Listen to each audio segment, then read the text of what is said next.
আসসালামু আলাইকুম। আমার সানজিদা রান্নাঘর থেকে আপনাদের সবাইকে শুভেচ্ছা ও ভালোবাসা। সেই সাথে পুঁটি মাছ এবং বাটা মাছ বা ভাঙন মাছ, ভোলা মাছ যেটাই বলেন, আমি কীভাবে ফ্রোজেন করব সেটি আপনাদের সাথে আজকে শেয়ার করলাম।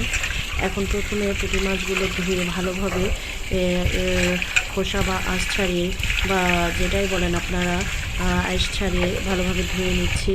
মাছ যত বেশি ধোবেন ততই পরিষ্কার হবে। আমি প্রথমে ভালোভাবে মাছগুলো ধুয়ে নিয়েছি। এরপরে মাছে নুন, হলুদ এবং গুঁড়ামরিচ চাইলে দিতে পারেন, স্বাদ মতো দিয়ে আমি মেখে ফ্রোজেন করব। এজন্য মাছগুলো প্রথমে একটি মাটির চাড়িতে লবণ, হলুদ গুঁড়া ও মরিচ গুঁড়া দিয়ে নিচ্ছি এবং ভালোভাবে মাখিয়ে নেব, যেন একটির ভিতরে আরেকটির ভিতরে হলুদ লবণ সব ভালোভাবে মিশে যায়। ঠিক ভিডিওতে আপনাদের স্বার্থে দেখানো হচ্ছে, আপনারাও চাইলে এভাবে করতে পারেন, খুব ভালো হবে ইনশাআল্লাহ।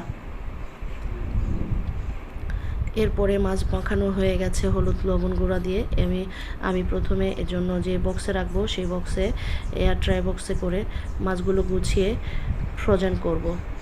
আমি দুই ধরনের মাছ নিয়েছি, ভাঙন মাছ অথবা এটা আপনারা যেটাই বলেন বাটা মাছ।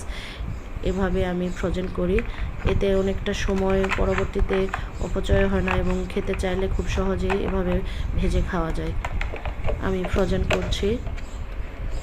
এটা এয়ারটাইট বক্সে রাখতে হবে যাতে করে আপনাদের মাছ দীর্ঘদিন ভালো থাকে। আমি বক্সে করে রেখেছিলাম, এখন যখন খাবো তার আগের দিন ভিডিওটা করেছি, এজন্য বের করে আপনাদেরকে দেখালাম। মাছগুলো খুব সহজেই ছাড়ানো যায় এতে, যেহেতু ফ্রোজেনটা খুব ভালো হয়েছে। আমি কয়েক টুকরো মাছ ভেজে নিব, খিচুড়ির সঙ্গে খাবো, এজন্য মাছগুলো প্রথমে বের করে কয়েক টুকরো বের করে নিচ্ছি। আমি ভিডিওতে বারবার দেখাচ্ছি যাতে আপনাদের বুঝতে খুব সহজ হয় এবং সুবিধা হয়। এখন কয়েকটা মাছ নিয়েছি, আমি তেলে ভেজে নিব। আপনারা আমার ভিডিওটা দেখতে থাকুন। যদি ভালো লেগে থাকে আর আপনাদের উপকৃত হয় তাহলে আমার ভিডিওটি সবাই প্লিজ আমার ইউটিউব চ্যানেল সাবস্ক্রাইব করবেন এবং আমার ভিডিওটি শেয়ার করবেন, লাইক করবেন, কমেন্ট করবেন।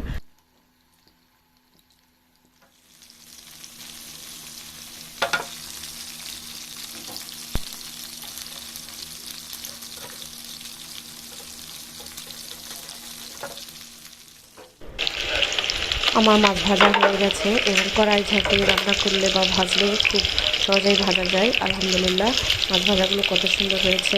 আপনারা চাইলে এভাবে করতে পারেন। আর আমার ভিডিও ভালো লাগলে লাইক, শেয়ার, কমেন্ট করবেন। ভালো থাকবেন সবাই। আল্লাহ হাফেজ।